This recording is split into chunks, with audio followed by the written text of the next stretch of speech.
Hi guys, it is arplenoon, also known as Phoenix. I am here with chapter 16 of the Bridge Jumpers. We're getting real close to getting finished. Again, this is just a casual reading, so it's going to be a one-off recording, no editing. It'll get uploaded as soon as I'm finished.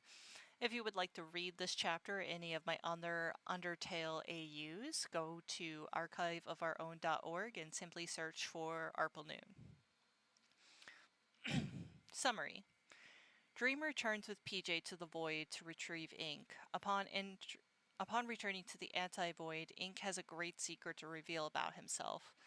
Legion does not resist arrest and is taken to Onega to face his fate. Later, PJ and Ink are asked by reporters to tell them all that's been happening. "Yes, they're all right," said Paper Jam, kneeling beside Dream. His attention turned toward the tree, which seemed to have sprung out of nowhere. It took PJ a moment to realize the horror of what the tree was, half a she's skull, and parts of his body peeking from inside it. Bruised and breathing painfully, Skep rushed to the tree as Prodigal half climbed, half fell out of it. Pro clutched his bleeding chest, his legs wounded in several places from Dream's blades. He had skirted to the ground, leaning against the truck, when Skep approached him with some food to heal. But Pro lifted a hand to refuse. "No, I don't want," he heaved. "You're injured. You need to eat something," Skep insisted. "No, not yet." He closed his eyes, shaking his head. With deep breaths, tears fell from his eye sockets.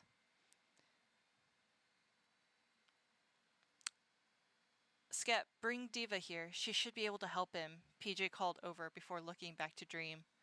"I know you need rest, but we need your help. We found Ink. He's trapped in the Void. Air stayed behind to keep track of him. He said you'd be the only one who can get him to leave." Dream nodded tiredly. "Very well. Let's get them out of there." Moments later, PJ held Dream's hand as they plunged together into the Void. They were protected only by Dream's magical aura, guided by the faint positive emotion Error sent out. They entered the AU before, but blue strings hung throughout to guide them deeper in. Error would be found sitting in a bundle of his strings in meditation. Next to him hung Ink, restrained. "I'm here now, Error. You can let him go," Dream spoke softly. Error opened his eyes. Good to see you're yourself again, Dream Boy.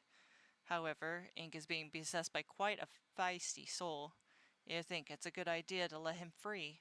He might run or attack you." Thank you for your concern, but I can handle it," Dream nodded. Error grumbled a bit as the strings around Ink loosened, the skeleton catching himself on the ground. Those empty sockets gazed up at the Fae. Dream approached, arms outstretched.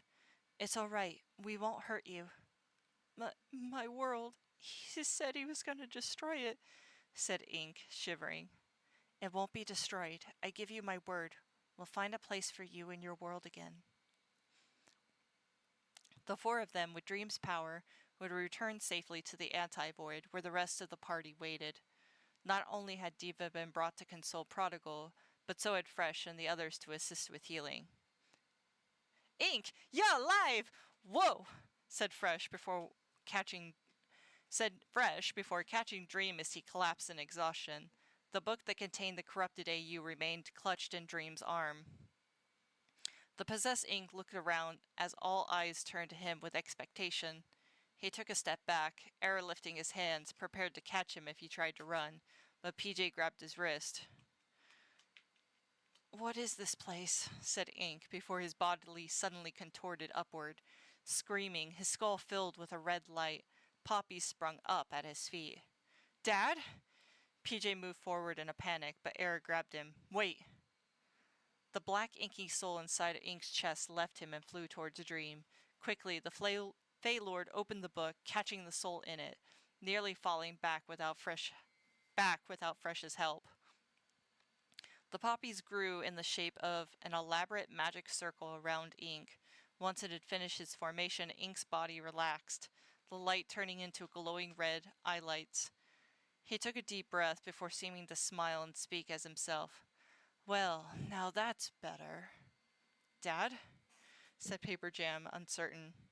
But as Ink turned to look at them with a smile, Error shook his head. That's still not Ink. I am, but I am not. Ink's nature is rather complicated, said Ink. I'm afraid I'm not really here to answer your questions. Someone has been seeking us, a monster called Prodigal. As everyone looked back towards Pro in the tree, Ink's gaze followed, and he walked towards them. The injured papyrus looked up, dazed and confused. Me? Us? What are you talking about? Ink smiled, glancing up at the tree and then towards Skep. He has already met with my sister Flora. She had been watching Melody for a long while and sympathized for him, and so gave him a means to contact her through his dreams. Kor should have had his journal, or Kor should have destroyed his journal, as a second contact was never intended, but the journal ended up in your hands, Prodigal. The possessed Ink looked back to Prodigal. I have come to put things to rest, but we sympathize for your plight. Prodigal, do you still wish to leave this multiverse, to enter a world where your identity is your own? Diva's eyes widened as she turned to her brother. Prodigal seemed equally stunned. You're a witness. Ink smiled and nodded. Of course. Ink is one of our avatars. His lack of a soul allows us to interact more directly with this world through him. The magic that keeps him alive is our own. Narrowing his sockets, Pro hung his head. She and I, we were supposed to lead together, but now he's dead and it's my fault. Dead? Prodigal blinked. He's not dead. What? Prodigal looked up as Ink summoned a bone knife. He floated up beside Prodigal's skull and chiseled away at the wood around his jaw. Wait, let me help, said Pro, still stunned, as he forced himself to his feet. Summoning a sharpened bone, he joined Ink's side to force away the wood around G's head. Though it would take a good 10 minutes, time passed quickly as everyone anticipated G's fate. Though he couldn't speak, his free jaw moved on its own. He was alive. Oh, Stars, G, I'm sorry. I'm so sorry. Prodigal cried, unable to stop his tears as he embraced where G was stuck. After a moment, he caught his breath and looked back to Ink.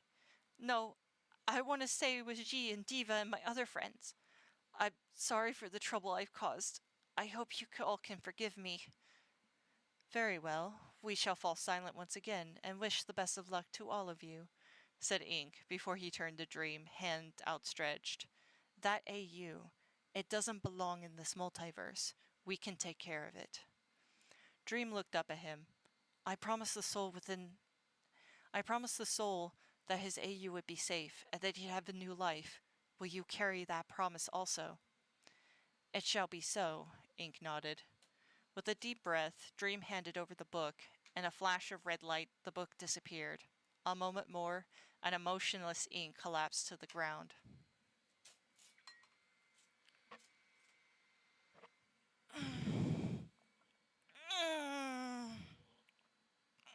Stretching. Legion sat quietly in the doodle sphere, uncertain what would happen to him at this point. However, he much preferred this anxiety over his enslavement to Nightmare. Whatever punishment he deserved, he'd gladly accept over returning to that.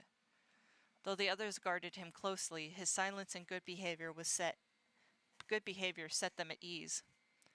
They all became immediately distracted as PJ and Error returned with an injured Dream and Ink, though Lee too grew curious about what transpired. As someone helped clean the blood from Dream and got Ink a dose of his vials, Legion caught bits of their conversations. Ji had somehow turned into a tree, which grew a fruit that cured Dream of his possession. From there, they rescued Ink from the void. Skep had gone off to retrieve a team from the OT to assist in freeing Ji from his Flora prison. Luna and Rhyme had been happily reunited, Luna telling her side of what she saw during Prodigal and Ji's fight with Nightmare. So, what do we do with him, bruh? Evic pointed a thumb at Legion. Paper Jam looked over, a frown coming over his face. Well, we do have to turn him into the authorities at the OT. I'm sorry, Lee, was it? I know you were made to do things by Nightmare that you didn't want to, but we can't in good conscience just let you go. Legion gave a tired shrug. Fair. Template volunteered to put Legion in cuffs and spirit him off to the Onega timeline. Though Legion wondered what Diva might think when she found out where he had been taken, he didn't mention it. He had no intention of tangling her up in his mess any more than she already had been. Lee allowed Template to take him to where Corfris operated from a large tent, still at ground zero from Shattered's attack. He ignored the stares and voices around him and barely paid attention as Template explained things to the ageless gray child, poorly. After several moments, Core nodded and looked at Legion with those empty eyes.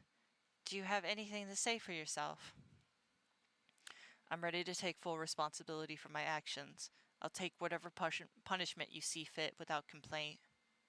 I see. Template, set him free. His fate is beyond his control. He won't hurt anyone ever again. Lee felt his soul leap, not believing what he heard. Template protested. We're just supposed to let him go? After everything he's done? Despite the evil he has committed, he's done a great deal of good. He saved people, protected people, while still under Nightmare's control. His trauma will be punishment enough. Begrudgingly, Template turned and unlocked the cuffs before they pixelized out of existence. Legion rubbed his wrist, still stunned. You mean it? I'm free to just go? Frisk gave a warm smile.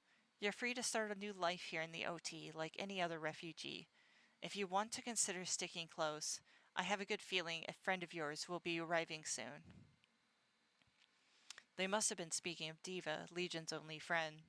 He nodded and headed out, awkwardly avoiding the gaze of those who knew his name. Luckily, he did have a bit of gold in his pocket. After lowering his hood, he went to get a hot cat from a vendor, another Sans, who didn't ask any questions. It gave him hope that blending in wouldn't be too difficult. He'd wait around the hospital tents a few hours before he spotted Diva arriving with Skep's party. The papyrus had been covered in flowers. The team rushed him into one of the tents. One of the nurses instructed Prodigal and Diva to wait outside. When the scene calmed down enough, Lee dared to approach. His eyes met with Diva's. Tears fell down her cheeks before she rushed to embrace him. They told me they took you away. Yeah, but, Core let me go, he said before looking at Prodigal. The papyrus stood, hunched slightly, holding himself. His clothes were soaked and caked in dust as he narrowed his eyes. You know him? Oh, yeah. He's my friend Lee, the one I told you about from online. He helped me escape Nightmare's castle. But he's the one who kidnapped you to begin with. I know, but... Lee held up his hands. I don't want any trouble. I'll leave if that would be better by you. No, you're staying, said Diva, grabbing and holding his hand. I'm not going to lose sight of you again, not till I know you're safe and sound. Xi's treatment would take all night. Prodigal refused to leave, but insisted Diva return to the apartment for rest. He wasn't as happy when she would only agree to do so if Lee was allowed to stay with them. Grumbling, Prodigal conceded. Lee couldn't blame him for his distaste. If he didn't feel like a fish out of water, Lee might have declined the offer. But he really had no idea where to go and couldn't trust himself around strangers. I don't keep a lot of food at the apartment, so we can get some takeout somewhere first. What are you in the mood for? Diva asked as they walked along, trying to lighten the mood. Honestly, I can't think about food right now. I just want to sleep. I wouldn't be opposed to anything, really. Burgers and fries it is, she chirped, though there was still the slightest hint of worry behind her cheery voice. Even after getting food, once they reached the apartment, Lee passed out on the couch. He woke with a start, quickly evaluating if he was in danger. Remembering what transpired, his shoulders relaxed. Lee's food was cold, but he didn't mind. Diva had left the door to her bedroom open, letting him see she too had gone to sleep. The darkness beyond the window and his phone told him it was nearly morning. While heating up his food in the microwave, Lee checked around the kitchen to see if it really was lacking. Did she always order takeout? Well, what is that noise? Oh, somebody outside with their engine. Anyway, Well, maybe he could at least cook for her, to show his appreciation for letting him stay. He'd slip out of the apartment and down to the convenience store to grab some breakfast goods. When Diva finally woke after sunrise, she'd be greeted by the smell of eggs, bacon, and pancakes. "You cook?" she said, poking her head from the door. Lee looked around, his eyelights changing from orange to white. He turned the TV on to fill the silence, though kept the volume low. Yeah? "Oh, okay, cool," she said, blinking, but pleasantly surprised. They'd sit together on the couch, eating and watching the news covering the recent events. A flood of reporters had entered the Dream Falls demanding answers to the recent incursion, as well as Dream's involvement in the attack on the OT.